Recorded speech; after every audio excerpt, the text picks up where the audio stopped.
Hi, I'm Charlotte from Freezer Meals 101. I'm Christy. Welcome.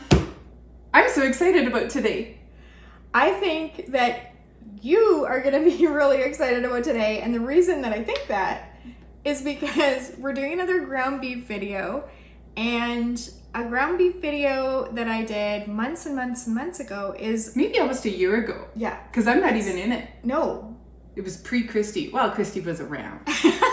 But, you know, I wasn't... Pre-Christy in every video. Pre-Christy in every video. And it is our second most popular video. It is like skyrocketing up on YouTube. So it means that y'all are looking for ground beef recipes.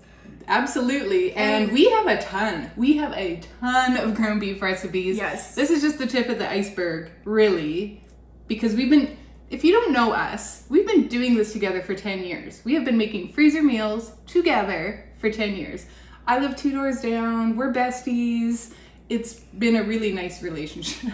And freezer meals actually is what helped, because we were getting together to make the meals, and then you chat and you had 2 days together. We know everything about each other. We really stories. Do. Yeah, we really do. So we are best friends. We do cook together, and now we do this together. And we want to show you the best ground beef meals and how easy it is to do them.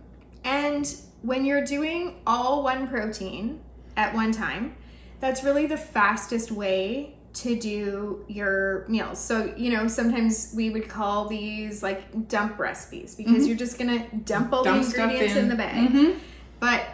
And it took us some trial and error to get around to that idea of the doing one protein at a time. Yeah, when we did our, we do our meals usually 3 months at a time. So we do all the proteins.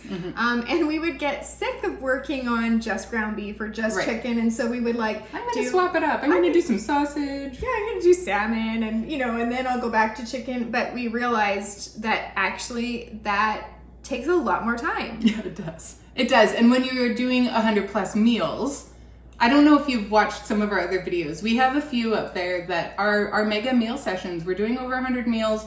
We're doing a day of prep, 2 days of putting these together. We are tired when we're done, but it's so worth it, because I'm sure you have a picture of your freezer that we can put up there. Oh yeah. And mine's just as impressive at my house. It's a little darker. We never use my pictures. My pictures aren't... Your freezer's nicer than mine. I do. I have a stand-up freezer, and so does Christy, but mine is rather beautiful. If you could call a freezer beautiful. I guess. Yes. Yes, appliances can be beautiful. No, so we've been doing this a long time. We do have a lot of really good recipes. And if you're new here, welcome. And you'll get to know us a little bit. We can be chatty. Some people say that in our videos. Some people complain that it takes us a while to actually get to the recipes, and if you want to just see recipes, then, there are channels on YouTube that only have recipes and no talking. Or you can skip ahead. That's fine. Oh, yeah. We're not offended. We know you're here for the recipes. Go ahead, skip ahead. We know we're chatty. We know we're chatty. We're not going to apologize for it. The first thing you have to know is, how do you prep for 20 pounds of ground beef? There are many different ways to do it. We're going to show you a few different ways, but one of our favorite ways is right in the oven on a cookie sheet. Yeah, so I line my cookie sheet with foil. That's just to make for easier cleanup. And I, this time, had to use, many cookie sheets, because we were doing a lot of beef, and we were doubling these recipes so that we each had one. You should double. You should double. Because that's the easiest way to dip your toe into freezer meals. Just, if you're making one, it doesn't take much longer to make a second one.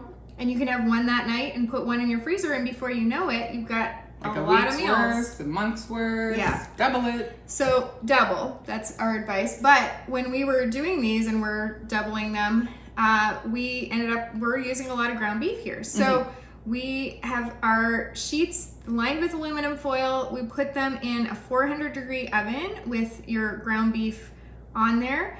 And after 15 minutes, you're gonna stir it around. I've got that mix and masher or chopper. Mix and chop mix from and Pampered chop. Chef. It is the #1 selling tool that Pampered Chef ever created. They sold out within like a week of it existing. Like it's hang on, you'll see it in the video. You'll see it. It's okay. I was gonna go get it, but I can see it in the. You have two. We could each have one. We could be like talking into our microphone. I'm gonna do that. Okay, we're back from Charlotte's kitchen. We're using our mixing chops from Pampered Chef as microphones today. I can't believe Christy's getting me to do this. Somebody called me boring last week in the comments. I was deeply offended. Oh my goodness, really? Yeah, I said we were boring. Oh, I'm sorry. That's We're so not sad. boring. Anyway. I'm not deeply offended. I'm really not deeply offended, but I am funny. So we're going to use our mix and chop, and we're going to a little bit into the cookie sheet. And once you've stirred it around, you put it back in. Yes, I am speaking into my mix and chop. You put it back in your oven for another 10 or 15 minutes, and you're going to stir it here and there until all the red is gone and your ground beef is thoroughly cooked through. Now, I'm going to add something to that you don't do that I do, because I like things a little saltier than she does. I would season it as I do it. I would every once in a while sprinkle a little salt and pepper in there too, because then it just mixes in with the flavor, and then you have seasoned ground beef. Yay! I don't do that, but you can do that. And then I do drain my fat at that halfway point, like at the 15-minute point. So it crisps up in a bit nice. It was really nice.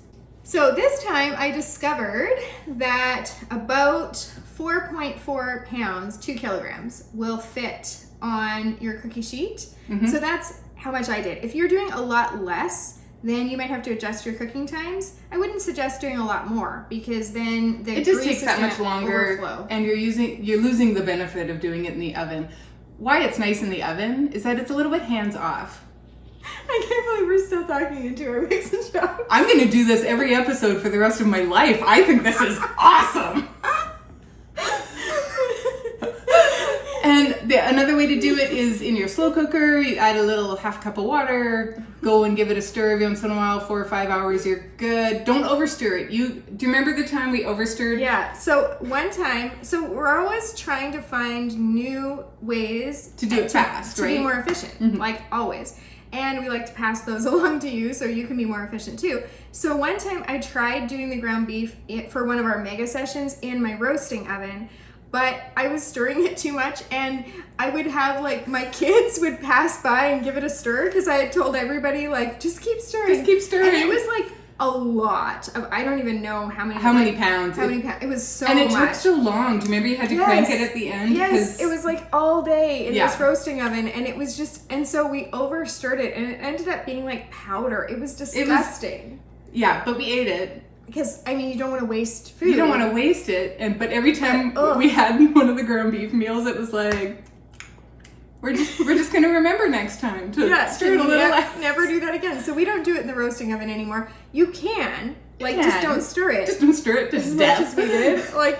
And obviously you can do it in a skillet. Up until doing it in the oven, I always did it. I had 2 skillets on the go. I would get one started, get it drained, get it back in there to crisp up.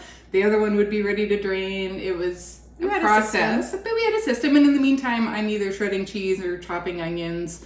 You know, there's always prep to do. But in the oven is nice. It really is hands off. I can chop way more onions instead of while it's in the skillet. Exactly. So now that you've got your ground beef prepped, let's get to the meals. These Cowboy baked beans are pretty darn incredible. My husband is so in love with these. He's always like, can you make more of those Cowboy baked beans? Next time you do freezer meals, can you make sure you do the Cowboy baked beans?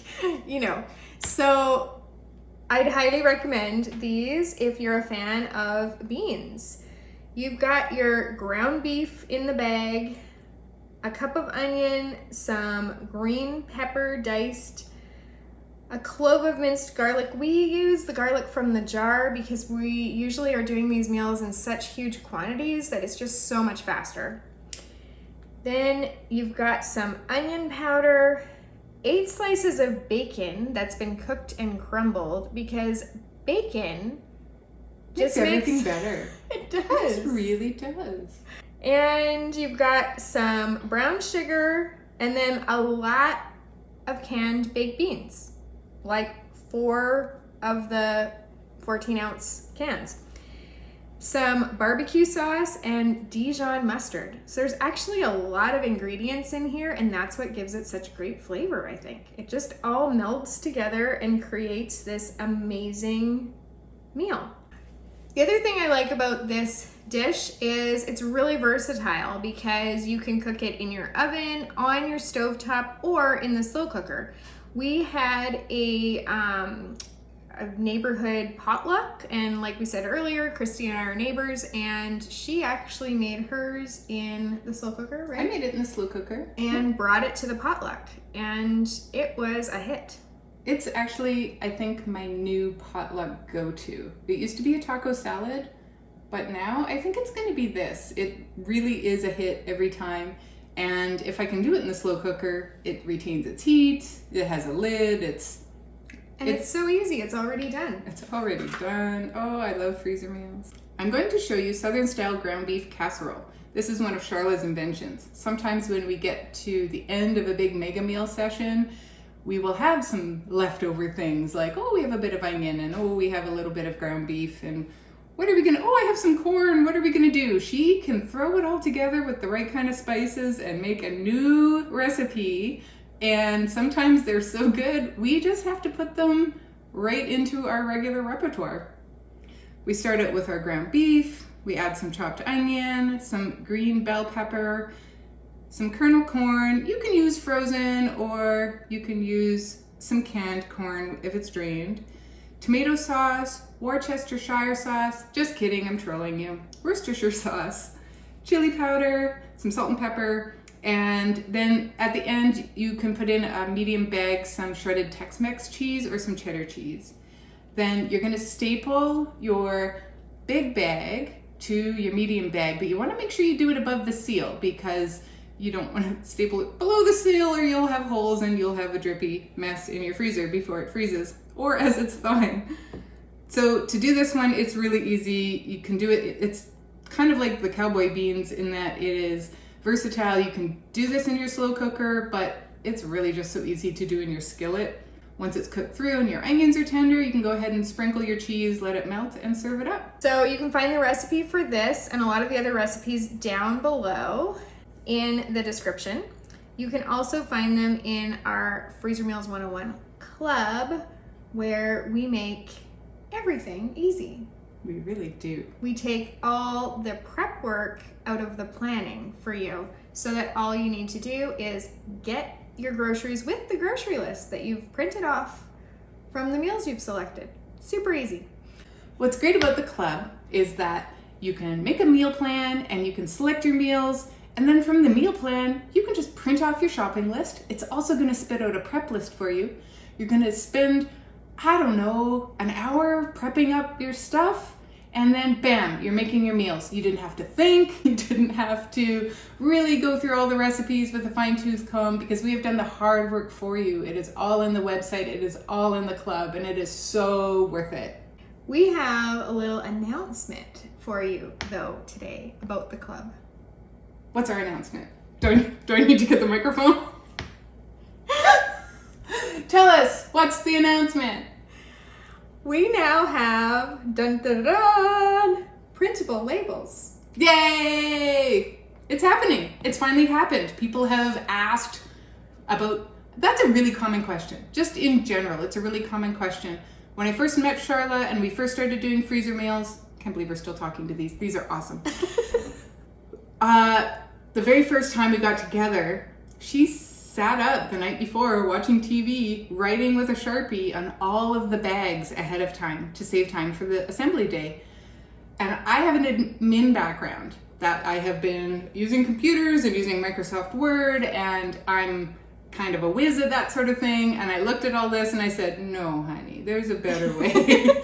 So since then, we have started to use labels. I just use Avery labels. They're shipping labels. Actually, I don't. I use Staples labels because they're a little bit cheaper. They stick really well, It can have the recipe title on there. It can have the cooking instructions. We like to throw the date on there so things don't get lost in your freezer for 3 years and you're like, ooh, maybe I shouldn't eat that one. From? Maybe I shouldn't eat that one. And it just makes it so much easier. So now part of my prep is doing these labels. But now part of your prep will be doing the labels. And we've been just getting questions forever. Does the club have labels? Do you have labels? How do you do your labels? How do you do your labels? And so we decided, we have been working on this for months. A long time. Because this was at least 6 months. It was not an easy flick of the switch. No. There was programmers involved. Websites, right? This was hard to get. And we had to be able to make it so that you could print, like if you're doing it in the skillet, if you're doing it in the crock pot, if you're like all the different. And if you're doing 2 of them, right? And if you're doing 4 of them, we had this dream of people just being able to go and click the little thing and go, I'm gonna make 4 of that, 2 of that, 3 of that, 1 of that, whatever, and it would just generate it. And then, do you know what else is nice about the labels? You can just give your food away. Sometimes, okay, somebody's had a death in the family and you're like, oh, I wish I had a casserole to give them. Well, with freezer meals, you kind of do. And if it's right on there for the cooking instructions, you can just give them the freezer meal. They can cook it when it's convenient for them and all the instructions are on there. Funny story, I'm going to talk about spaghetti sauce in a second. I did that for Carla. She had an accident. She fell off her horse. She could hardly walk. And I said, I'm going to bring you some meals. And she's like, no, you don't. And I said, who's going to be cooking at your house? Your teenagers? Are they going to do it? I'm going to bring you stuff that your teenagers can put together and you're going to still have good meals. And spaghetti sauce was one of them. And she said, I did not know spaghetti sauce could taste like that. That was amazing. And it ended up just being a real blessing. So there's a lot of great things about labels. I kind of went off on a little tangent here. Sorry. I'm passionate about the labels because they mean a lot to us. Yeah, it has made things easier. Like I have, teenagers and young adults and they can make the meal. I don't even have to be home because the instructions are right there. And I've been able to give these meals away and not have to go and search for the recipe and find the instructions and send them to the person, because I have labels on the freezer meals. So we've been this has been months and months. And we've been passionate about it. Yeah. Because we care about the labels. We wanted to be able to give this to you, but we couldn't because we did not have the technology yet to be able to do it. And so we've been trying. Yeah. And we there's been a few things we've gone through to try to make it iterations. Happen. Yeah. But here it's we are. happening. It's here. We have labels for you, and yay, labels. So that is worth celebrating because it has been a long time coming. So enjoy the labels. They're in the club. So if you don't know about we talked about the club. So the link for the club's down below. You can find the labels in there, and come join us because labels. And I can't believe we're still talking into Mix and Chop. We should be getting paid a sponsorship from Pampered Chef. Yes, for Mix and Chop microphones. We're not. Just anyway. I mentioned it a little bit earlier, but this is the best ever freezer meal spaghetti sauce. It really, really is. It's Charlotte's recipe. The first time she asked me, hey, how would you feel about making spaghetti sauce? I thought, what? Can't you just open a jar and put it on your pasta? It did not make any sense to me why somebody would want to go to all the work to make a meaty spaghetti sauce. And then I finally, probably after 3 tries, I finally said, fine, Charlotte, we can make the spaghetti sauce, whatever you want. And then I've never gone back. It really is worth it. And it isn't a whole lot of extra work. It does have red sauce in it, which is only in the club. But that's a tomato-based sauce that we use, but this is kind of a version of it, and I'm going to tell you about it right now. We start out with our ground beef, add some onion and green pepper. You want to let these ones be a little bit chunky. I didn't know that before Charlotte taught me how to make spaghetti sauce, but you do want some nice chopped, chunky green pepper and onion, some minced garlic, some tomato sauce, tomato paste and diced tomatoes. A little bit of water. You want to add a bay leaf in here and some parsley, a little bit of sweetness like honey or sugar, and our spices like oregano, basil, thyme, and a little bit of salt and pepper. When you heat it up, you just really can do it on your stovetop, or you can do it in your slow cooker. As long as all of your vegetables have softened a bit and all the flavors have melded, you are going to love the spaghetti sauce. The one pot taco spaghetti is so flavorful. I am really a fan of this meal. Now, I have to say that I usually make mine with a Mexican veggie beef, and I fry that up as you would ground beef just to get the texture that I want. And then I use that in place of the ground beef. And I like this more than Christy likes it. So I'm wondering if maybe it's some of the flavor from that Mexican ground beef that makes it so good. But regardless, this time we're just making it with regular ground beef. And we've got our... Can I interrupt and tell you something funny about the last time we made this? It was this week, and I pulled it out, and my husband looked at it and he said, "Spaghetti, I'm just not feeling pasta tonight. Can we have that like tacos?" And so I put it on a plate of nachos with some jalapenos and some shredded cheese and on a sheet, and we put it in the oven, and we had it as nachos. You're gonna laugh, but it was delicious. Well, I'm not that surprised because it has all the taco flavors. It really does. It worked really well. And it had the teeny tiny tomatoes because of the rotel. Well, so there you have it. You can use this as versatile nacho topping or as your one pot taco spaghetti. So you've got your ground beef in the bag, onion, taco seasoning, and some rotel. You're gonna put some shredded cheese in a medium-sized bag. You're gonna take the air out of both bags because when you're freezer cooking, air is the enemy. It's what causes your freezer burn. You want to avoid that at all costs. So you're gonna take the air out of both of those bags and then staple them together above the seal. On the day that you go to make this, you make it in a huge skillet or stovetop pot, and you add your spaghetti noodles right in, and then they absorb all the flavor, which just makes it so darn good. Or, as you heard Christy say, you can put this instead on top of your nachos. So we've got another really versatile dish.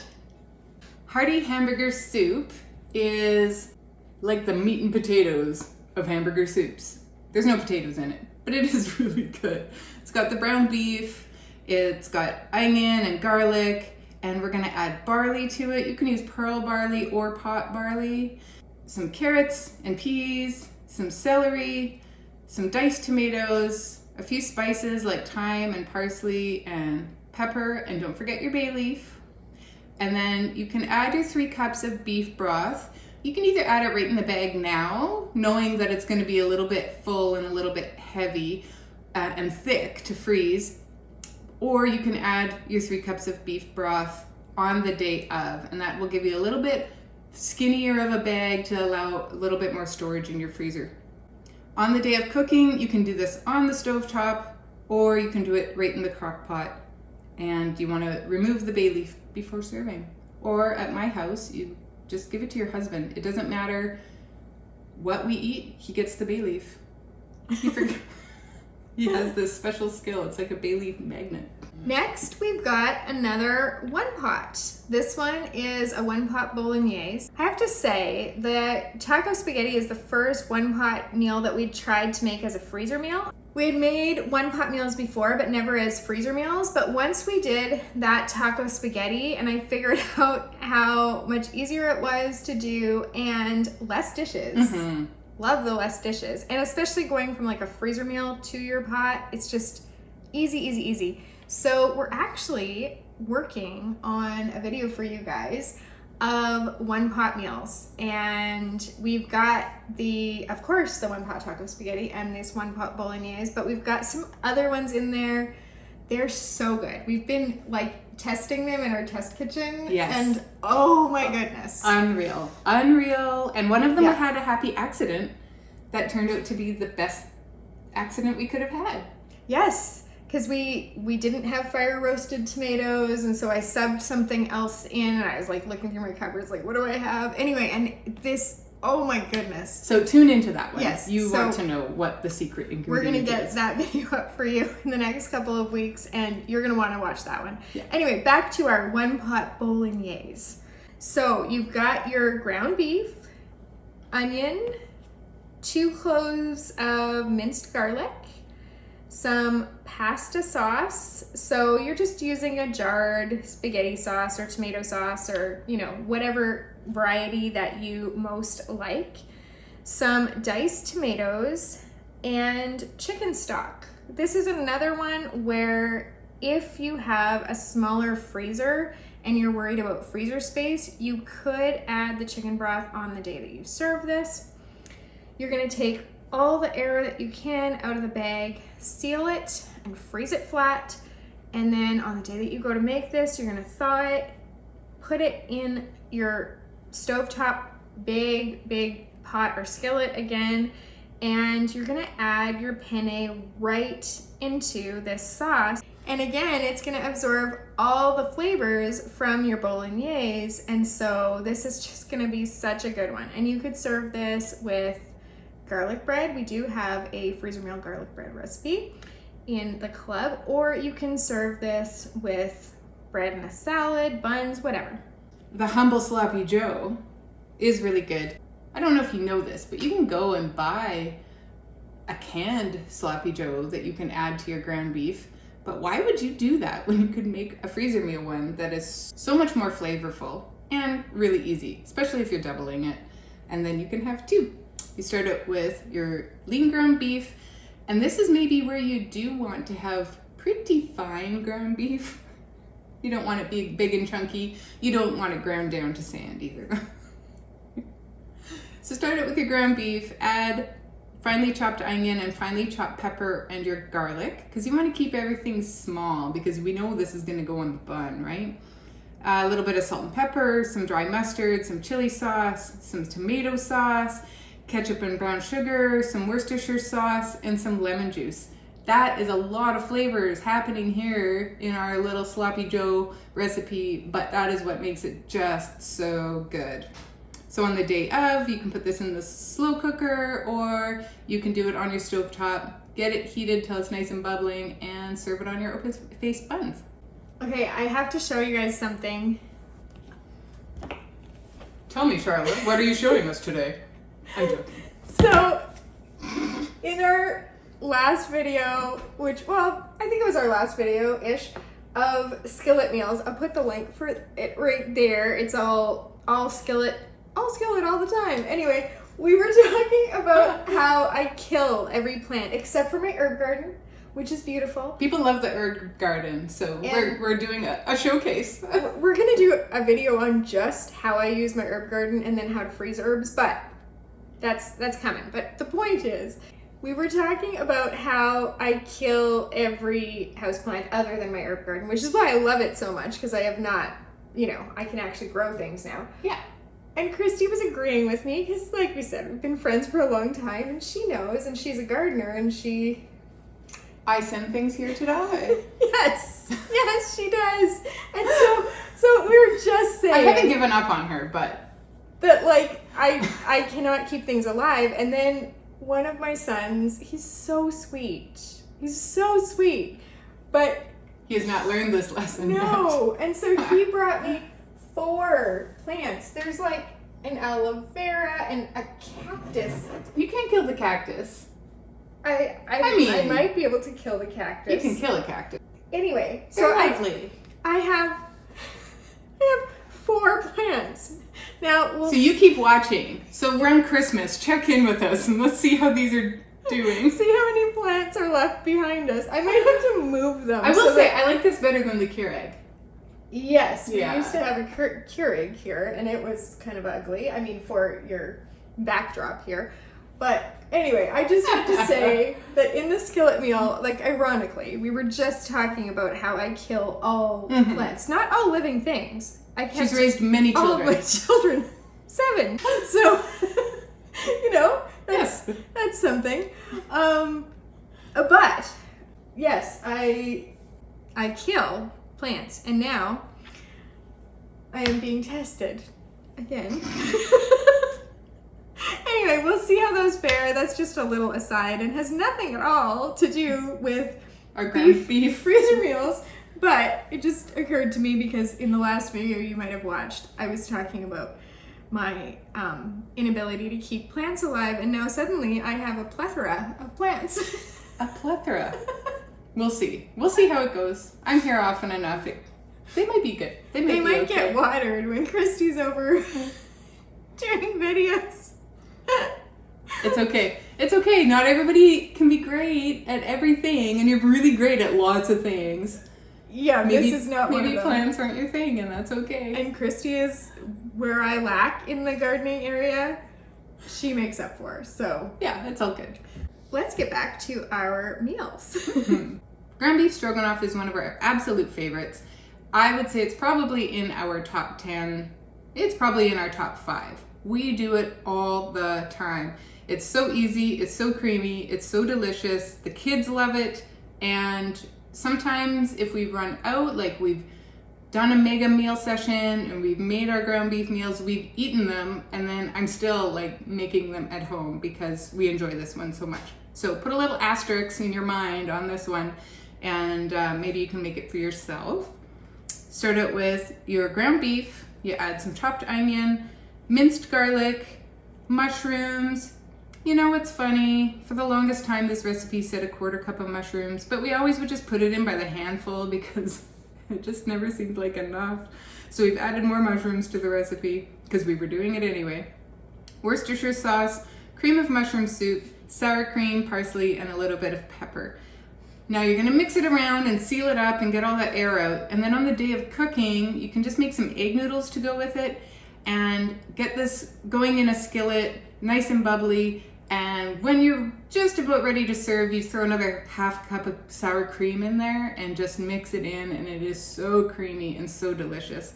And hey, this is an easy one to put in your slow cooker too. The beef hash is a super kid-friendly meal.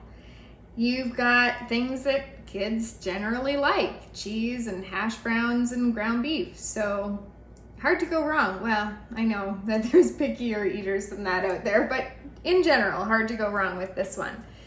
We've got our ground beef, some frozen hash browns. This is half of one of those large hash brown bags, and so the great thing about that is that obviously this is super easy to double, because if you're gonna buy the big bag of hash browns anyway, that's the 1 kilogram bag, then you might as well just put it in half and make 2 of these.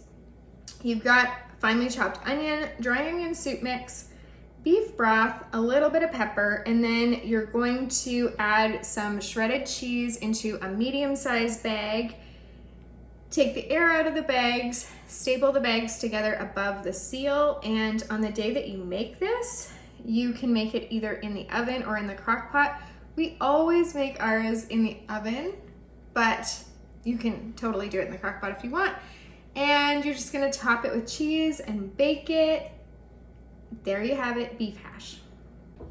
This hamburger skillet is one that is a little bit on the newer side for us. It's a really nice family meal. It's also on the frugal side, and that's always a big benefit as well. So you've got your macaroni. You're gonna cook this up. So this one takes a little bit more prep on the day that you make it, because you are gonna cook those noodles up. You're gonna make them so that you're gonna cook them less than the package directions, because you're gonna be reheating this and you don't want the noodles to become mushy. So you drain those, and then you're gonna add your ground beef, onion, green pepper, seasoning salt, red pepper flakes, diced tomatoes, Worcestershire sauce, ketchup, parsley, salt, and pepper. You're also going to put some shredded cheese in a medium-sized bag. You're going to, again, take all the air out of your bags, seal these together with staples above the seal, and freeze. On the day that you make this, everything in it other than, you know, your onion and peppers, but everything is already cooked. So you're just reheating it.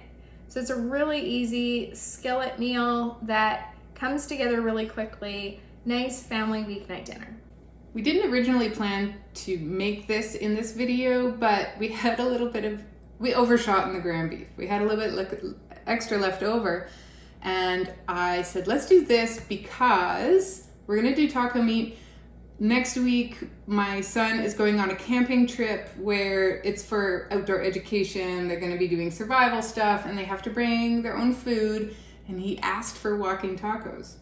So I said, hey, we have this extra ground beef. Why don't we do taco meat? Because we have all the stuff for it. It's an easy one to throw together because it is all sitting in the cupboard already. So you start it with your ground beef, your onion, you add your taco seasoning. And in this case, we used homemade taco seasoning that we made ourselves in another video. We're adding tomato sauce, chili sauce, and we're gonna put the shredded cheddar cheese right in the bag, not in a separate bag, because it becomes, when you cook it, it becomes cheesy taco meat. And it is so delicious. You are underestimating what taco meat really should taste like. Give this a try, you are going to love it. So on the day of, you can do this in your skillet or in your slow cooker and line everybody up with the fixins and have your tacos or your walking tacos. And that recipe is in the club only. It's one of our club exclusive recipes. So you can again find the link for that down below. We also saved some ground beef to make beef and bean burritos, but we're gonna do a separate video, so that's coming later this week. We're gonna video that because there's a little bit more to that, and we wanted to just be able to give you better explanation of that. And because I am terrible, like terrible at rolling burritos, and Christy's good at it. I'm pretty good at it. I'm not an expert, but I'm pretty good at it. You're gonna bumble along with me, and you're gonna learn from the expert. She's not an expert, but she can wrap a burrito. We're okay. And so we'll do that in a video later this week. But thank you so much for joining us today. I think we were a little silly today. Oh, we were totally. We were very silly today, but that's okay. Sometimes. But freezer meals can be fun. You can have fun doing this. They don't have to be perfect. And if we're doing our big mega meal sessions, there is definitely a silly time that hits where the stupidest things make us laugh, and we're dancing and singing and get overtired, and then the giggles set in, and that's what happens. So but today we did a lot. We had a lot of, I think there was like 11 11 recipes for you, different recipes, and all ground beef, because you like ground beef apparently. Like ground beef. And we did the club labels announcement, which we've been like sitting on that news and wanting to be able to share with you, and it's like been so close. It's so exciting. But now we're here. We're here. It's happening. And so thank you for joining us today. We're going to put a video right there to that other really, really popular ground beef video in case you haven't seen it yet. But you might have, because a lot of people have seen it. It is a popular one. Yeah. Thanks for cooking with us today. Happy cooking. Where's Jasher?